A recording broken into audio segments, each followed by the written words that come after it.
بشرى الأسد الملقبة بسفاحة سوريا هي بنت حافظ الأسد وبنته الوحيدة الدلوعة بتاعته، والدلع الزيادة غالبا خلاها عبارة عن ديب بس شكله كيوت شوية. بشرى زيها زي بقية عيلتها ما تتخيرش عنهم في الوحشية وفي الظلم وفي الفجور. استخدمت لأول مرة نفوذ أبوها لما حصلت على بكالوريوس في الصيدلة من جامعة دمشق، واتخرجت بامتياز بالرغم من إنها ما كانتش بتحضر كتير، وما كانتش حتى من الطلاب المتفوقين أو حتى من الطلاب المتوسطين، وده اللي زعل الدكاترة والمشرفين وحسوا ان دي اهانه للتعليم في البلد كلها علشان كانت بتاخد درجات ما تستحقهاش. ولما عرفت بشرى بالكلام ده امرت انه يتم اعتقال احد الدكاتره عشان يتسجن في سجن من سجون والدها، واللي هناك اتعذب باكتر الطرق البشعه اللي ممكن تتخيلوها. بس من وجهه نظري انا ده ما يجيش اي حاجه قصاد الجريمه الاكبر اللي عملتها. خليني افاجئكم واقول لكم ان بعد مستواها المتدني ده في الدراسه قررت تكافئ نفسها وتعين نفسها في الكليه بعد ما اتخرجت بفتره. حبت انها تدرس للطلاب في الجامعه اللي اتخرجت بينها، وفي محاضرة من المحاضرات وهي بتشرح الشرح اللي هي نفسها مش فاهماه أصلا،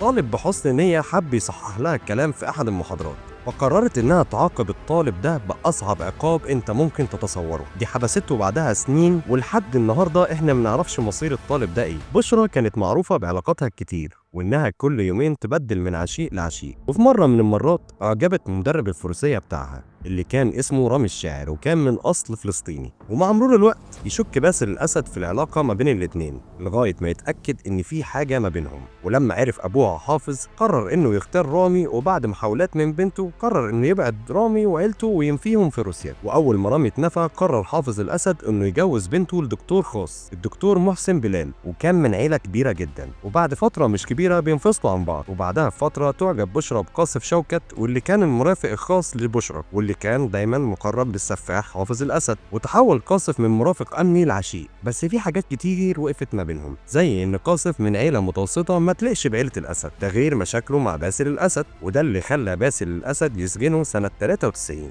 بس بشرى أقنعت حافظ الأسد والدها إنه يطلعه من السجن في سنة 94، السنة اللي توفى فيها أخوها باسل الأسد بحادثة عربية، وده اللي ادى مساحة لبشرى وخلاها تسافر هي وقاصف لإيطاليا ويتجوزوا، خصوصا بعد ما ارتاحوا من أخوها باسل. ده سبب لحافظ نوبات شديدة من الغضب، بس بعد فترة قدر انه يتقبل الوضع. وبعد موت حافظ الأسد وحكم بشار لسوريا بيترقى قاصف حبة حبة لغاية ما يبقى نائب وزير الدفاع في 2011. وبعد الثورة في سوريا وسخط الشعب السوري والمجتمع الدولي على بشار، تقرر بشرى انها تخلي جوزها هو بديل بشار بما انه ليه اثر كبير على الجيش. ولما عرف بشار خطط هو واخوه ماهر الأسد انه يفجر مبنى الامن السوري في 2012، الانفجار اللي راح ضحيته قاصف وشخصيات قيادية تانية كتير. وبعد موت جوزها سافرت هي وعيالها لدبي وفضلت على تواصل مع نظام بشار، ومن ساعتها وهي في حالة سكر مستمر. ويقال ان هي وهي سكرانة عملت علاقة مع ابنها، وبالرغم من انها كانت بتتبرع للنظام السوري في حكم اخوها، الا انه اول ما تم اصدار عقوبات دولية على اخوها وعيلته تم تجميد كل حساباتهم في الدول الاوروبية. طبعا بشرى اعترضت على قرار المحكمة وقالت انها ملهاش دعوة باخوها واللي بيعمله، بس طبعا المحكمة ما اقتنعتش بالكلام ده واقرت انها من داعمي حكم بشار.